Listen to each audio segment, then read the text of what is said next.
Bismillahirrahmanirrahim. Assalamualaikum warahmatullahi wabarakatuh. Baik, rekan-rekan semua, pada hari ini kita akan membahas materi TWEB atau tutorial webinar 3 pada pertemuan 10. Pada kesempatan pagi hari ini, kita akan membahas mengenai Ionic pada platform Android dan aplikasi terintegrasi. Nah, sebagai informasi, mata kuliah pemrograman berbasis perangkat bergerak atau MSIM 4401 pertemuan 10, web 3, pokok bahasan Ionic pada platform Android, native API, plugin dan aplikasi terintegrasi pendekatan learning by doing. Nah, materi ini adalah disediakan oleh Bapak Anton Prapanto, dosen dari pengajar tutor juga di Universitas Terbuka. Nah, pada proses pembelajaran ini adalah tujuan pembelajaran. Jadi, bagaimana teman-teman mahasiswa nanti diharapkan mampu memahami cara kerja Ionic pada platform Android, kemudian melakukan instalasi dan konfigurasi Android Development Environment. Nah, kemudian juga nanti teman-teman bagaimana mengintegrasikan native API dan plugin ke dalam aplikasi Ionic. Kemudian yang keempat adalah mengakses data dari REST API eksternal. Kemudian yang kelima adalah membuild aplikasi Ionic gitu ya menjadi file APK. Yang keenam itu nanti teman-teman rekan-rekan semua menjalankan aplikasi di perangkat Android nyata atau emulator. Memahami yang ketujuh, memahami proses debugging aplikasi mobile. Yang kedelapan adalah membuat aplikasi terintegrasi dengan fitur native. Nah, nanti pada persyaratannya, nanti teman-teman silahkan nanti ketika melakukan praktikum, nah pastikan dulu teman-teman menyelesaikan web 1 pada pertemuan ke-6, jadi memahami dasar dari Ionic Framework dan Vue.js. Kemudian juga setidaknya teman-teman memiliki komputer spesifikasi RAM ya minimal 8 lah, 8 giga. Nah, disarankan jika ada ya 16 giga lah untuk emulator Android karena emulator ini cukup resource-nya cukup besar. Tapi kalau misalnya emulatornya tidak kuat di laptop, bisa juga teman-teman menggunakan fisik handphone. Tapi memang handphonenya harus handphone Android, tidak bisa menggunakan handphone iPhone, gitu ya. Kemudian storage kosong minimal 20 gigabyte, kemudian sistem operasi Windows 10 atau Windows 11, Mac OS atau Linux. Bisa lah menggunakan Mac OS juga bisa, kemudian juga menggunakan Linux juga bisa selain Windows. Kemudian yang pasti koneksi internet yang stabil untuk download Android SDK karena di Android itu memang kita harus selalu connected lah ke internet gitu karena dia nanti akan meminta beberapa library lah yang di-download dari servernya Android. Nah, jadi nanti di sini ada beberapa tahapan rekan-rekan semua. Jadi nanti teman-teman nanti saya share juga informasi file ini di learningnya UT. Universitas Terbuka gitu ya. Nanti yang pertama untuk Windows download dulu JDK-nya, kemudian instalasi JDK, kemudian juga nanti teman-teman silahkan di setting environment dari variabelnya, kemudian yang keempat verifikasi instalasi. Nah ini linknya nanti akan saya share di e-learning UT gitu ya teman-teman ya. Nah ini saya singkat aja. Yang kedua adalah langkah instalasi Android Studio. Nah, nanti eh, ketika teman-teman mau membuild di apa namanya SDK-nya di Android SDK, nanti teman-teman otomatis harus download dulu. Download dulu dari eh, apa namanya Android-nya. Jadi Android teman-teman bisa downloadnya dari developer android.com karena ini kan teman-teman menggunakan VJS itu adalah hybrid ya. Jadi penggunaan mobile pengembangan aplikasi secara hybrid. Nah, biasanya kalau saya mengajar tuh menggunakan native langsung di Android gitu. Nah, kemudian kalau download versi terbaru dari OS-nya, file ukurannya tuh lumayan ya, 1 sampai 2 GB. Nah, nanti setelah itu diinstal Android-nya ya. Android Studio eh, untuk Windows-nya ya tergantung kalau misalnya teman-teman menggunakan Windows ya di Android Studio-nya Android untuk Windows. Tapi kalau untuk Mac ya untuk Mac. Kalau Linux ya untuk Linux. Tinggal disesuaikan saja ya sesuai dengan operating system yang teman-teman punya di laptop masing-masing. Nah, nanti kemudian di sini ada wizard Android Studio. Nah, nanti tinggal mengikuti aja step-step langkah-langkah ini ya. Nah, berikutnya adalah yang keempat itu adalah instalasi SDK. Nah, memang SDK ini cukup lama teman-teman menginstalnya. Jadi kalau saya boleh saran nanti installnya ya bertahap gitu ya. Artinya dikliknya sedikit-sedikit satu-satu dulu, centangnya itu satu-satu karena prosesnya itu cukup lumayan lama itu karena memakan waktu yang cukup besar untuk resource-nya. Dan juga proses downloadnya butuh internet. Nah, itu dikliknya satu-satu aja. Jangan langsung diklik semua karena itu makan cukup besar lah downloadnya gitu ya. Cukup memakan waktu. Jadi saran saya kliknya satu-satu aja. Jadi satu, tunggu dulu selesai, klik lagi satu, tunggu lagi selesai, kemudian seterusnya seperti itu. Jadi jangan sekaligus. Karena pengalaman saya di Android Studio, nah itu downloadnya nanti akan lama. Nah, kemudian untuk Windows biasanya eh, Windows itu kalau SDK-nya dia ada di user gitu ya, tergantung username teman-teman ada apps data, kemudian lokal Android SDK gitu ya. Kalau Mac OS itu ada di username, library Android. Nah, dia bedanya kalau di Mac sama Windows dia kalau di Mac itu adanya di dalam library bukan apps data gitu ya. Jadi di library nanti masuk ke Android baru SDK itu untuk Mac. Nah, kalau Linux dia username ya username teman-teman otomatis semua Windows kan pasti bikin create username dulu ya. Nah, di sini nanti username ada kalau di Linux ada username Android dan SDK. Nah, biasanya kalau saya pribadi menggunakan Linux ya bisa dimanapun gitu. Saya coba di Linux waktu saya masih kerja itu menggunakan Linux juga jalan gitu waktu buat ngajar juga pakai Linux is oke. Enak kok pakai Linux juga. Kemudian juga Mac juga saya pernah coba juga. Saat ini juga sekarang saya pakai Mac, Windows juga sama. Jadi semuanya sama-sama apa namanya untuk bikin program tuh enak sekali. Baik Linux, Mac, Windows gitu. Ya, nggak ada kendala lah.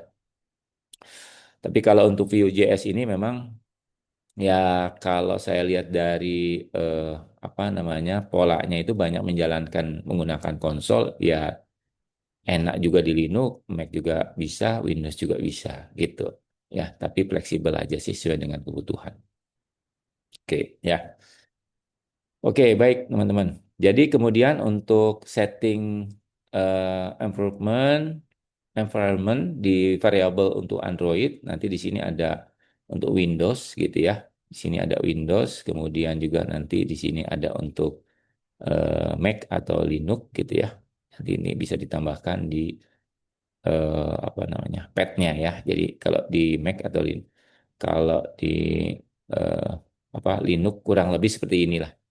Kalau teman-teman, saya yakinlah teman-teman sudah mungkin ada yang sudah pernah coba di Linux, Mac, kemudian Windows kurang lebih ya mirip, cuma stepnya aja yang berbeda.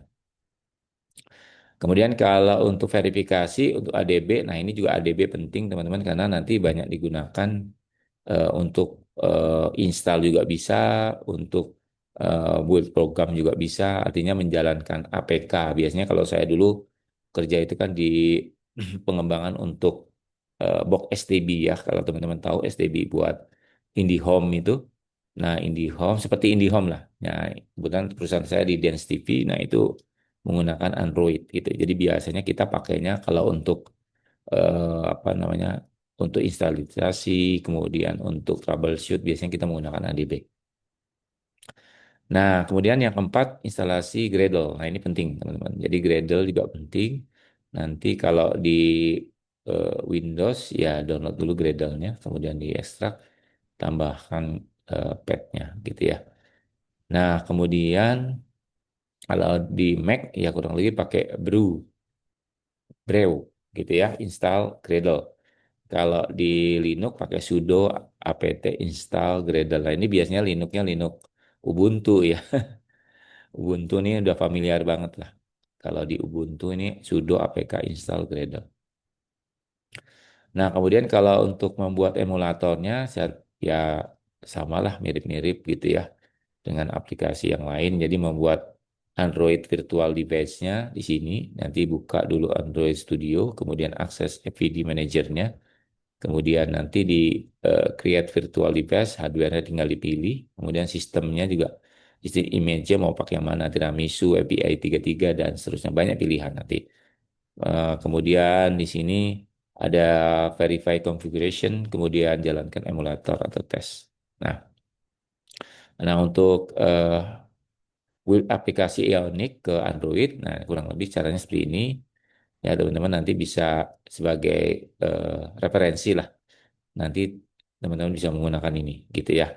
Nah, nanti menambahkan platform Android, tambahkan kapasitor ke project, gitu ya. Kemudian build project untuk production. Nah, di sini ada tambahkan platform Android. Nah, caranya npx cap add Android, gitu ya. Nah, kemudian yang keempat adalah sync project dengan platform. Oke ya, npx cap sync, gitu ya. Kemudian langkah kedua membuka project di Android. Nah, npx cap open Android gitu. Nah, kemudian Gradle sync-nya, kemudian struktur dari project-nya nanti kalau di project Android ya, kalau strukturnya di Android itu ada Android apps source gitu ya, main.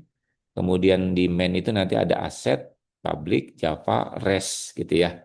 Nanti REST ya isinya bisa buat layout gitu ya. Kemudian juga untuk image, like, dan sebagainya lah, value atau string gitu ya, color gitu. Nah, di sini nanti ada Android manifest. Nah, ini untuk menjalankannya. Jadi untuk menjalankan di emulator, nanti pastikan emulator sudah berjalan, teman-teman. Kemudian yang kedua, pilih device target, nanti ya pilih, kemudian run. Kemudian proses build-nya, kemudian aplikasi terbuka di emulator. Nah, nanti langkah 4, teman-teman. Di langkah 4 ini, eh, build APK untuk distribusi gitu ya, untuk membuat file APK yang biasa diinstal di perangkat manapun gitu. Nah, nanti di sini teman-teman bisa build APK gitu ya. Kemudian nanti build handle, jadi build bundle, kemudian APK, build APK gitu. Jadi kalau teman-teman mau membuild APK, yang nanti APK itu gunanya untuk diinstal di handphone atau di aplikasi Android. Kemudian locate APK, kemudian install APK gitu ya. Cuma memang nanti eh, kalau di versi Android sekarang itu security-nya lumayan ketat, jadi dia perlu dikasih izin dulu biasanya gitu. Dikasih izin dulu, nah baru diinstal gitu. Dia nggak mau langsung diinstal, dia harus minta izin, dibukakan izin untuk install dulu gitu ya. Nah, kemudian praktikum ya. Nah, di sini kan eh, ada praktikum 2, ada native API dan plugin. Jadi ini untuk teman-teman bisa menggunakan plugin geolocation gitu ya. Nanti kalau untuk mendapatkan lokasi pengguna, teman-teman bisa menggunakan plugin. Jadi diinstal plugin dulu. Kemudian berikut ini adalah halaman untuk halaman locationnya. Nanti teman-teman bisa bisa cobalah ya. Bisa dicoba ini bisa dicoba. Silahkan dicoba teman-teman. Nah, kurang lebih sampai sini. Nah, kemudian tambah root gitu ya, tambahkan root. Jadi eh, di sini ada import location page gitu ya. Nah, kemudian tambahkan permission di Android manifest. Tuh. Kemudian di sync dan run gitu ya. Nah, kemudian langkah kedua menggunakan plugin kamera.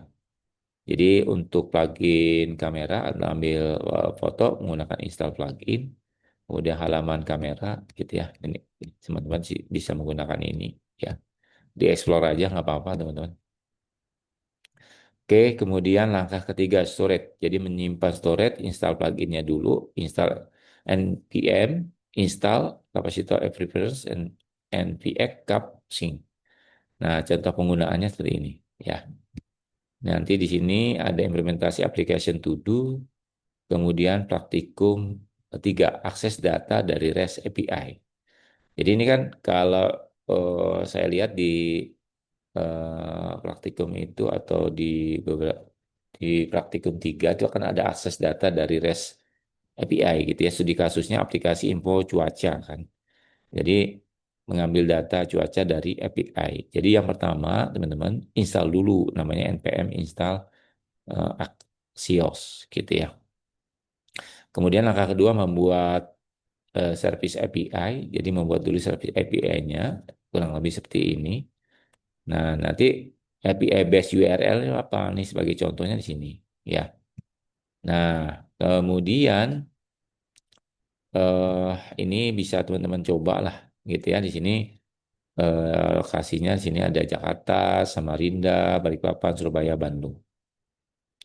Nah, ini yang ketiga adalah membuat halaman weather atau cuaca, halaman cuacanya gitu ya. Nah, ini langkah ketiga. Nah, berikutnya adalah eh, ini teman-teman nanti bisa coba untuk tahapan ini. Nah, berikutnya adalah langkah 4. Jadi di langkah 4 ini silahkan untuk tambahkan root dan tes gitu ya. Jadi yang pertama tambahkan root, kemudian build dan run di Android gitu ya teman-teman ya. Nah, di sini Ionic Build, nanti npx cap sync, kemudian npx cap open Android, kemudian tes aplikasi pilih kota. Nah, di sini nanti teman-teman lihat data cuaca muncul. Jadi data diambil dari REST API atau real time. Nah, praktikum keempat, aplikasi terintegrasi lengkap nih. Studi kasus, aplikasi My Daily gitu ya. Jadi di sini ada eh, apa namanya praktikum 4 nanti teman-teman bisa menggunakan ini. Jadi di sini struktur aplikasinya. Jadi buat dulu halaman homepage-nya gitu ya dengan homepage.view gitu ya sini. Nanti teman-teman silahkan dicoba. Langkah kedua buat dashboardnya gitu ya. Jadi silahkan dibuat dulu dashboardnya kurang lebih seperti ini ya. Nah, berikutnya adalah untuk update root gitu ya. Nanti kalau untuk langkah 3 ini untuk update root teman-teman bisa menggunakan file bisa dibuat dulu file src root slash index.ts gitu ya. Nah ini adalah update rootnya di sini. Ya nanti teman-teman silahkan dicoba ya. Nah kemudian debugging dan testing. Nah untuk debuggingnya teman-teman di sini ada mengaktifkan dulu USB debugging di perangkat Android gitu ya. Jadi diaktifkan dulu supaya nanti teman-teman bisa menginstal di handphone masing-masing. Kemudian connect ke perangkat komputer, kemudian buka Chrome di komputer ya Chrome titik dua slash slash inspect gitu ya. Nah di inspect perangkat Android akan muncul di inspect pada aplikasi teman-teman gitu ya. Nah, kalau untuk bisa juga teman-teman gunakan DevTools konsol untuk log gitu ya, network untuk monitoring API call, elemen untuk inspect UI gitu ya. Nah, di Android itu ada namanya Logcat, teman-teman. Jadi Logcat ini nanti teman-teman silakan buka Android Studio-nya. Jadi window Logcat, jadi sini ada filter log ya, nanti pilih device emulator, kemudian F package, nanti ada severity, verbose, debug, info, warn sama error. Nah, nanti untuk build rilis APK-nya, nanti di sini ada untuk distribusi lah gitu ya. Jadi teman-teman langkah pertama bisa juga untuk mengenerate uh, signing key-nya, untuk mengenerate key-nya lah. Nah, generate key-nya itu teman-teman bisa menggunakan key tools namanya. Jadi key tools ini nanti untuk mengenerate key yang teman-teman biasanya key ini nanti bisa juga dipakai kalau teman-teman mau upload di Play Store. Di Play Store-nya Android biasanya kan harus bayar dulu ya. Kalau kita upload di Play Store-nya Google, kalau tidak salah itu kalau dirupiahkan kita 300-an lah, 300 sampai 350 ribu. Kalau masih segitu, ya dulu sih segitu. Cuma nggak tahu kalau sekarang apakah ada kenaikan atau nggak, tergantung dolar. Karena dia berdasarkan dolar. Gitu ya teman-teman ya. Jadi biasanya butuh namanya key gitu ya. Nanti di sini ada password key store, nama organisasi dan sebagainya lah. Nah, ini konfigurasi Gradle gitu ya. Jadi di sini ada konfigurasi Gradle, nanti teman-teman silahkan gunakan untuk proses di Android-nya gitu ya. Kemudian langkah ketiga adalah build release. Nanti build release ini di Studio nanti build General Sign Bundle atau APK, nanti pilih APK gitu ya. Nanti pilih key store file, masukkan password, next, pilih release, kemudian finish. Nah, APK itu biasanya ada di Android /app /release /apps release .apk. Atau misalnya teman-teman rilis nggak ada, bisa juga di output biasanya. Gitu ya, teman-teman ya. Nah, ini ada latihan, silakan teman-teman bisa digunakan untuk latihan teman-teman. Jadi latihan pertama adalah notifikasi lokal. Jadi notifikasi pengingat tugas, notifikasi cuaca buruk, notifikasi harian. Nah, latihan pertama itu, latihan kedua nanti share. Jadi implementasi fitur share. Jadi buat fitur share lokasi, share foto, share to-do list gitu ya. Nah, yang latihan ketiga nanti ada namanya network status. Jadi deteksi koneksi internet ya. Tampilkan banner jika offline. Nah, jadi pada praktikum ini nanti teman-teman diharapkan eh, dapat mempelajari Android Development Environment, kemudian build Android Apps, kemudian native plugin gitu ya. Kemudian ada REST API integration menggunakan Axios gitu ya untuk HTTP request. Kemudian ada aplikasi terintegrasi. Nah, ini adalah referensinya. Gitu ya teman-teman ya. Nah, nanti link ini nanti akan saya share. Nanti kita akan lanjut di pertemuan selanjutnya di eh, web 3 atau web 4 lah gitu ya. Web 4 itu di pertemuan 14 gitu ya teman-teman ya. Baik teman-teman semua, mungkin itu saja yang bisa saya sampaikan pada tutorial web pada hari ini.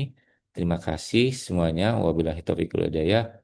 Assalamualaikum warahmatullahi wabarakatuh.